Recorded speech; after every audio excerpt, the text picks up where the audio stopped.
پیغمبر حضرت سیدنا عیسیٰ علیہ السلام ایک بستی کے قریب سے تشریف لے جانے لگے. کیا دیکھا؟ وہاں پر بڑی بڑی نہریں ہیں, بہت سارے باغات ہیں, ہریالی ہے, بہت سارے چرند پرند ہیں, بڑا خوشیوں کا ماحول ہے, ایک سے ایک مکانات ہیں, لوگوں کے چہرے پر سرخیاں ہیں, لوگ مال و دولت رکھتے ہیں, بڑے خوشحال لوگ ہیں. جب ان کو پتا چلا اللہ کے پیغمبر عیسیٰ تشریف لائے تو ان لوگوں نے حضرت عیسیٰ علیہ السلام کا بڑا زبردست استقبال کیا اور حضرت عیسیٰ کو 3 دن تک اپنا مہمان بنا کر کے رکھا. جناب عیسیٰ علیہ السلام 3 دن تک کے رہے, ان لوگوں سے بڑے متاثر ہوئے اور آپ نے اپنے سفر کو جاری رکھا, اس لیے کہ جناب عیسیٰ کو کہیں پر ٹھہرنے کی اجازت نہ تھی. اللہ کا حکم تھا کہ وہ سفر کرتے رہے, تو آپ 3 دن رکے اور آگے بڑھ گئے. جب آپ سفر کرتے کرتے اور آگے گئے تو تقریباً 3 سال کے بعد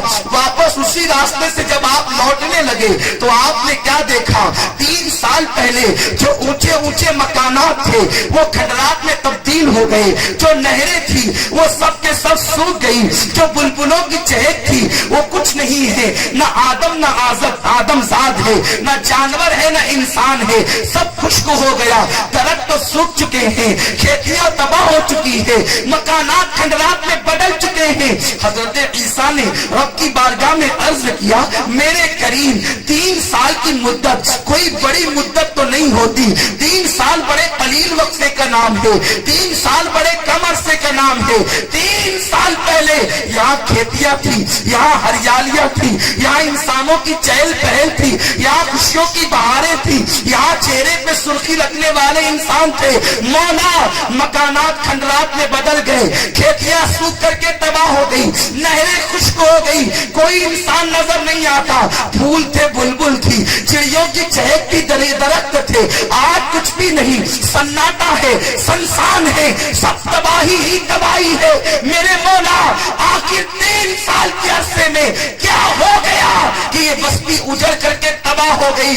جواب آیا, عیسیٰ یہ بستی کے لوگ بڑے نیک تھے, عبادت گزار تھے, اللہ سے محبت کرنے والے تھے, ان کا کوئی قصور نہ تھا. البتہ اس بستی کے اندر ایک بے نمازی آیا اور اس نے قدم رکھا اور ان کی نہر سے پانی پی لیا.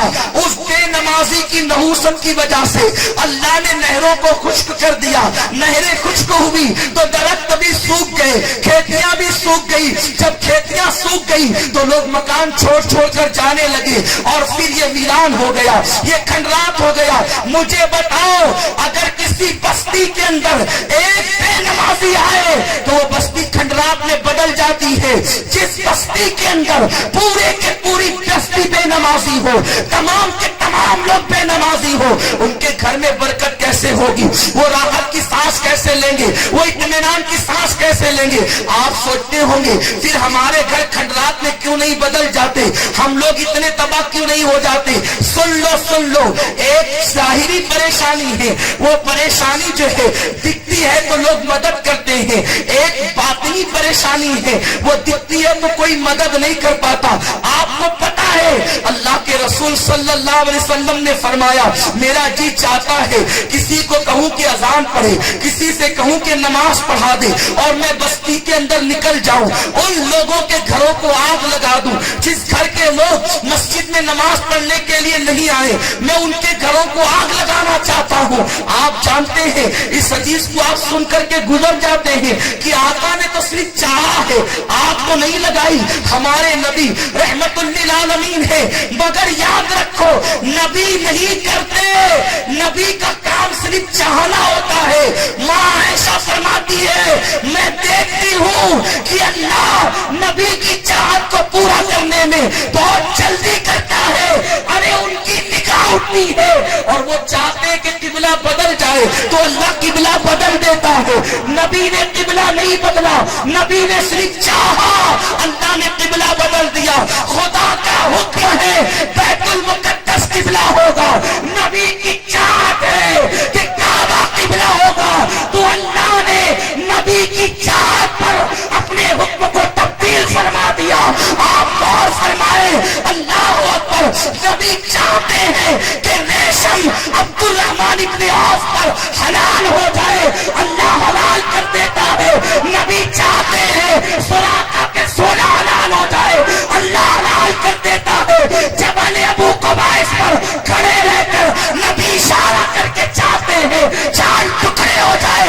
ابا جان کے ٹکڑے کر دیتا ہے.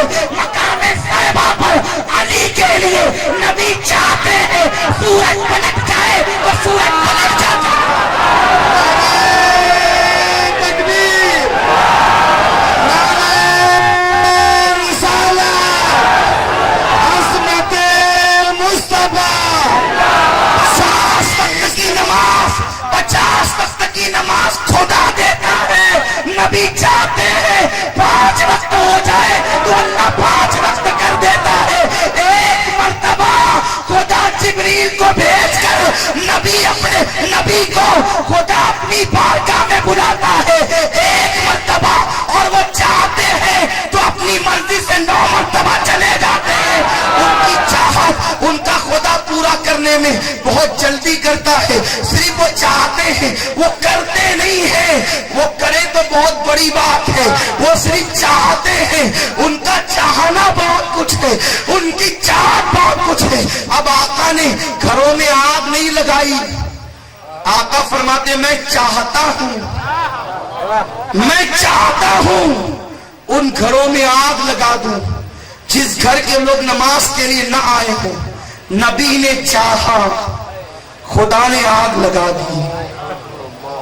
نبی نے چاہا، خدا نے آگ لگا دی. اگر دکھنے والی آگ ہوتی تم بجھا لیتے. خدا نے وہ آگ لگائی، بجھا نہیں سکتے. مال ہو کر بھی کروٹیں بدلتے ہو، یہ نیند نہیں آتی. یہ آگ نہیں ہے تو کیا ہے؟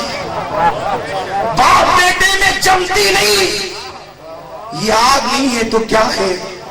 30 سال کی بیٹیاں ہو گئی، رشتے نہیں آتے، یہ آگ نہیں ہے تو کیا ہے؟ دل بے قرار ہے، دل بے چین ہے، دل بے اطمینانی کا شکار ہے، یہ آگ نہیں ہے تو کیا ہے؟ مجھے بتاؤ، نہ مزدور خوش ہے نہ امیر خوش ہے، خوشیاں چھین لی گئی. یہ آگ نہیں ہے تو کیا ہے؟ یہ آگ کیسے بجھے گی؟ نبی کی چاہت پر جو آگ خدا نے لگائی، جس سے ہر گھر جل رہا ہے، ہر مکان جل رہا ہے، ہر فرد جل رہا ہے، یہ بجھے گی کیسے؟ یہ پانی سے نہیں بجھ سکتی. اگر اسے بجھانا ہے تو مسجد میں آ کے سجدے کرو. نبی کی آنکھوں کو ٹھنڈک پہنچے گی، خدا اس آگ کو بجھا دے. خدا نے آگ لگائی ہے، ورنہ محسوس کرتے ہو. لوگ کہتے ہیں سمجھتا مگر امجھتا نہیں. انسان سمجھتا ہے، سوچ نہیں پاتا، اس میں غور نہیں کر پاتا. تو میرے پیارے آقا علیہ السلام کے پیارے دیوانوں، جو قوم اپنے نبی کی آنکھوں کی ٹھنڈک چھین لے، وہ قوم نماز کو ترک کر کے کیا خاک ترقی کرے گی؟ سچر کمیٹی کی رپورٹ بتا رہی ہے کہ مسلمان تعلیم کے میدان میں جماعت سے زیادہ پیچھے ہے. جو مسلمان لوگوں کو تعلیم کی بھیک دینے آیا تھا وہ جماعت سے پیچھے ہوا. کیوں ہوا؟ اس لیے کہ نماز سے پیچھے ہوا، خدا کے گھر میں پیچھے ہوا. جب تک مسلمان خدا کے گھر میں آتا تھا، تعلیم میں آگے تھا، تہذیب میں آگے تھا، تمدن میں آگے تھا، سماج میں آگے تھا، معاش میں آگے تھا، معیش میں آگے تھا، ہر جگہ آگے تھا. اس لیے کہ نادانو ذرا سوچو تو صحیح، اگر ایک بھکاری تمہاری چوکھٹ پر 5 مرتبہ آ کر دن میں ایک صدا لگائے کہ دے دے، انسان کتنا بھی بخیل ہوگا، ارے بخیل کا باپ بھی ہوگا تو 5 بار آنے والے کو ایک مرتبہ ضرور دے گا. تو وہ خدا جو سخیوں کا سخی ہے، جو تاجداروں کا تاجدار ہے، اس کی چوکھٹ پر اگر 5 مرتبہ جاؤ گے تو کتنا عطا کرے گا. خدا تمہاری فطرت کو جانتا ہے کہ تم بغیر بلائے جانا پسند نہیں کرتے. تمہیں پسند نہیں ہے کہ بغیر بلائے کہیں جائیں. اللہ نے تمہاری غیرت کا خیال فرمایا اور کہا محبوب میرے بندوں کو بغیر بلائے آنا پسند نہیں ہے تو میری طرف سے ایک منادی مؤذن مقرر کر دو کہ 5 مرتبہ وہ میری طرف سے بلاتا رہے. ارے جو جس کے گھر میں جاتا ہے وہ اس کا مہمان ہوتا ہے، مسجد میں آنے والا خدا کا مہمان ہوتا ہے. نعرہ تکبیر، نعرہ رسالت، سنت